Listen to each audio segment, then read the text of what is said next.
Oi, gente, bom dia, boa tarde, boa noite. Espero que vocês estejam bem, que estejam se cuidando. Então, hoje a gente vai para a nossa segunda aula sobre o classicismo, esse período, esse movimento literário muito importante, porque ele vai trazer mudanças significativas no que a gente vinha tendo até agora, com o trovadorismo, e que começou lentamente lá com o humanismo, onde ele vai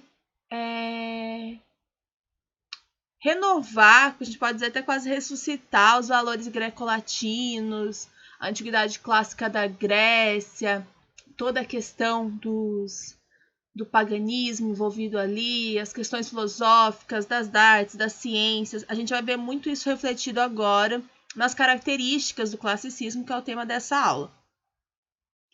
Eu vou só aumentar minha apresentação.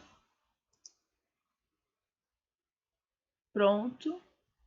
Então, a parte 2, né, do classicismo, a gente teve aquela primeira aula onde eu falei do contexto histórico, dos acontecimentos históricos que ocorreram naquela época.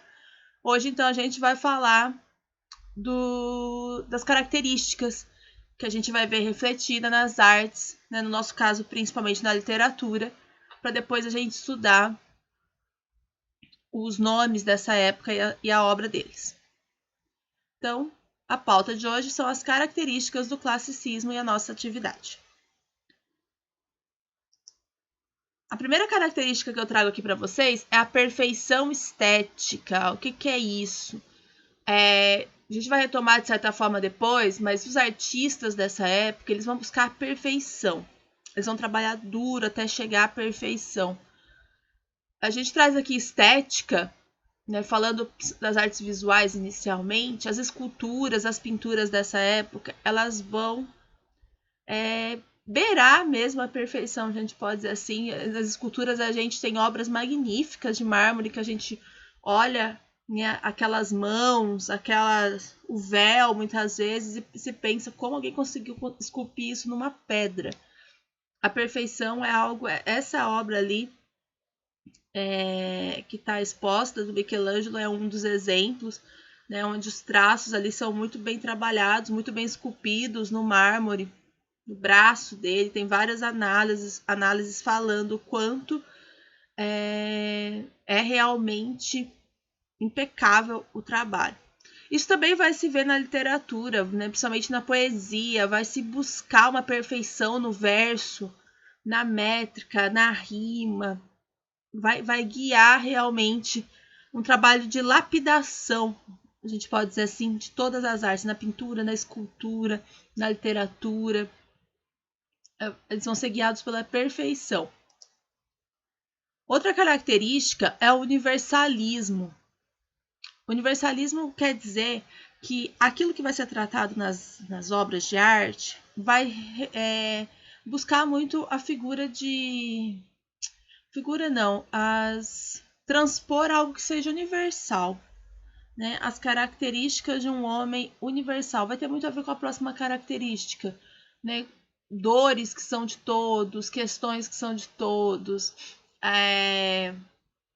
a questão de, por exemplo, então nesse momento o homem vai ser muito um parâmetro, o homem universal, não vai se ficar, por exemplo, falando, a poesia ela não vai focar em individualidades, em subjetividades de cada um, ela vai trazer uma universalidade, né? Falar do contexto, um âmbito mais geral de todos, que se aplique a todas as pessoas.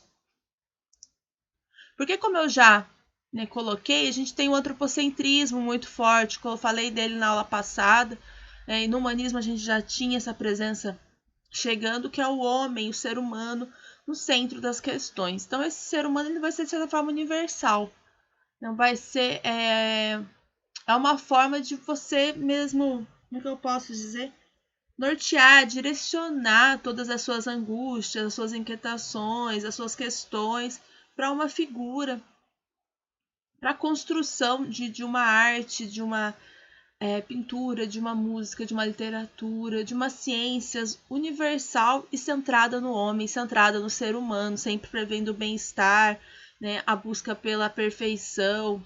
E aí perfeição até no sentido de vida melhor, de desenvolvimento da filosofia, desenvolvimento da medicina. Tudo voltado a esse homem que vai ser uma figura central, universal.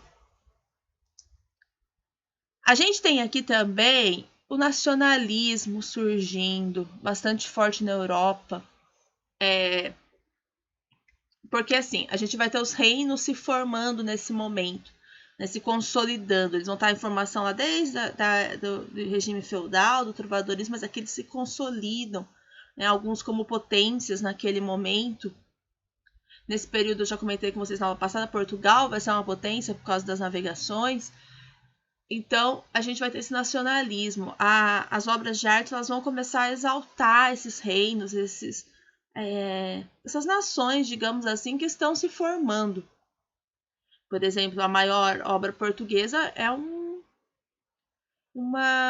canto, um elogio às conquistas portuguesas da época. Então, o nacionalismo ele vai começar a estar representado nas artes também, né, exaltando as conquistas daquele povo, os grandes feitos, porque a gente tem esses reinos se fortalecendo, né, como nações nesse momento. Neoplatonismo, o que é isso?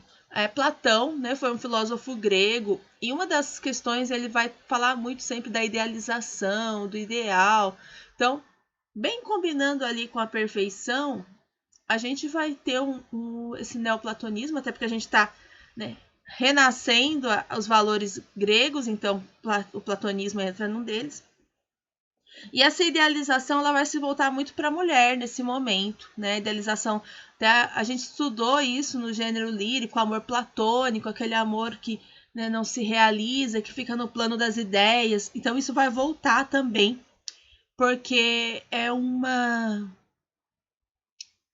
dos ideais, é um dos conceitos muito trabalhados na Grécia Antiga. Então, a gente tem, quando a gente fala principalmente da poesia lírica, aquela voltada ao amor, aos sentimentos, sempre quando for se referir à mulher amada, a gente vai ter esse neoplatonismo bastante presente. Aquela mulher idealizada, aquela mulher, né, cujo amor não acontece, vai ser um amor que vai ficar no plano das ideias. E o que vai fortalecer ainda mais essa idealização, já que você não tem contato, né, não acontece esse amor, então você só fica com a parte boa que você imagina.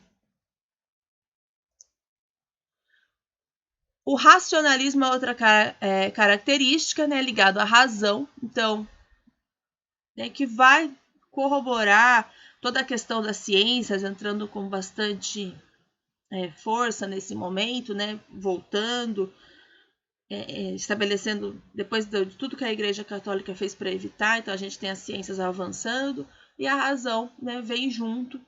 Então, uma obra de arte mais racional, mais voltada à razão, porque vai estar muito ligada à filosofia também, que trabalha muito com o conceito de razão, que vem lá da Grécia Antiga. Então, a gente não vai ter, né, amor louco, nada nesse sentido, você ser desvairado nos sentimentos, a emoção tomando conta. Então, a razão, o racionalismo vai ser muito forte, né, a capacidade de raciocínio, até porque isso vai demandar, por exemplo, na poesia, que você tem que fazer um verso perfeito, com métrica e rima, então o raciocínio também é uma coisa que acaba sendo demandada, e isso vai se juntar, vai unir com esse conceito do racionalismo. O paganismo também volta. Imagina isso para a Igreja Católica, gente. Os deuses citados, referenciados nas obras de arte, vão ser os deuses pagãos da Grécia Antiga, né? Afrodite, Zeus, Apolo. Então, esse aqui é o nascimento de Vênus, né? Ou da Afrodite, que a gente chama também. É um quadro muito famoso. Então, na obra de arte, a gente vai ver bastante os deuses pagãos voltando, até porque eles vão ser a referência dessa perfeição, desse corpo atlético, até na própria literatura eles vão aparecer como personagens.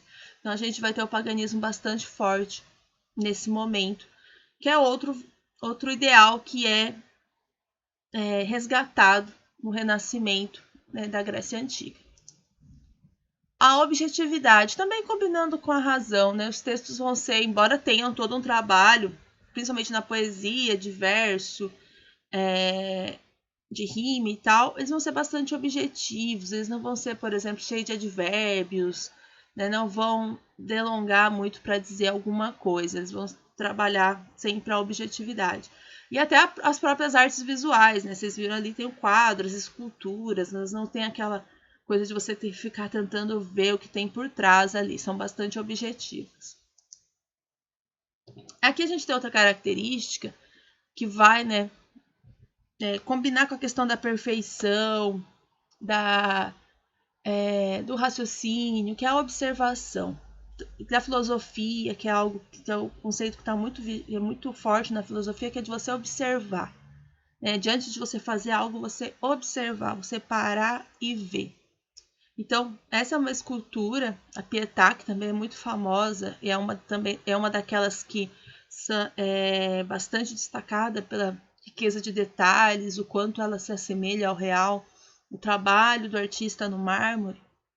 Para fazer isso, o artista teve muito que observar, né, para olhar o caimento do pano, a postura, ali as costelas do Cristo ali, que ali é Jesus Cristo. Embora tenha os deuses pagãos, aqui a gente tem também bastante forte ainda a Igreja Católica. Algumas esculturas, algumas obras vão refletir valores da Igreja Católica. Então, essa observação vai ser muito importante para você depois poder reproduzir. Que a gente, antes de sair, né, só fazendo o que vem na sua cabeça, você observa primeiro a realidade e depois você transpõe para a obra de arte que você vai fazer. O que vai combinar com a próxima característica que a gente chama de mimese. Mimese é imitar, é uma busca por imitar a natureza ao redor. Na escultura e nas artes visuais a gente acaba percebendo mais isso, mas na literatura também acontece, né, os textos, quando eles trazem aquilo que a gente vê ao nosso redor. Então, essa é também uma característica muito forte, muito presente no classicismo, o imitar. Então, né, você observa, você se cobra uma perfeição, né, naquela imitação. Quer dizer que vai ser igual? Nunca vai ser igual. A mimese não é igual àquilo que eu estou representando. Mas eu busco atingir, né, através do raciocínio, de uma perfeição, de uma observação, o mais perfeito possível. E esse imitar, essa busca por essa imitação perfeita chama-se mimese.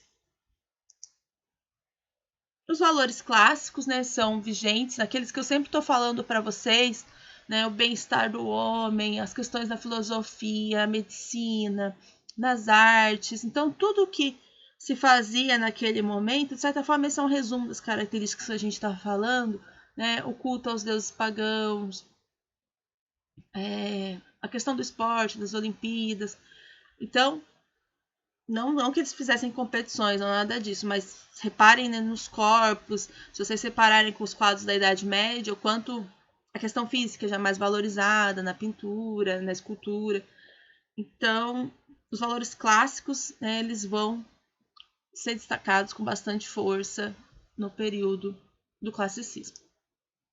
E a valorização à forma, que também vai combinar muito com a questão da perfeição. Então, né, tanto a forma na escultura, aquilo que eu já falei para vocês, de buscar uma estética perfeita, mas na poesia, isso a gente vai ter muito refletido no soneto, né, que é aquela forma de poema que a gente já comentou, que a gente vai trabalhar bastante na próxima aula, porque a gente vai estudar um dos maiores poetas portugueses e ele vai ser um grande fazedor de sonetos, que é aquele poema que tem 2 quartetos e 2 tercetos, uma forma fixa, de métrica, de rima, né? Para ele ser um soneto. A gente já viu um do Vinícius de Moraes e agora a gente vai ver na próxima, então, sonetos do classicismo, de um dos maiores poetas portugueses. Então, essa forma ela é muito valorizada, né? O soneto, a perfeição do soneto, assim como também o que está escrito ali, o texto, a mensagem que ele quer passar. Então, essas são as características do classicismo que a gente vai ver, né, mais profundamente na próxima aula. onde a gente vai analisar a obra do Luís de Camões, Luís Vaz de Camões, que é um dos maiores poetas da língua portuguesa, que viveu durante esse período. A gente vai falar da história dele e também da obra. Então, né, para encerrar, vocês têm a atividade, uma atividade também de questões do formulário. E qualquer dúvida vocês já sabem, é só me escrever, meu e-mail está aqui. E era isso, obrigada e até a próxima.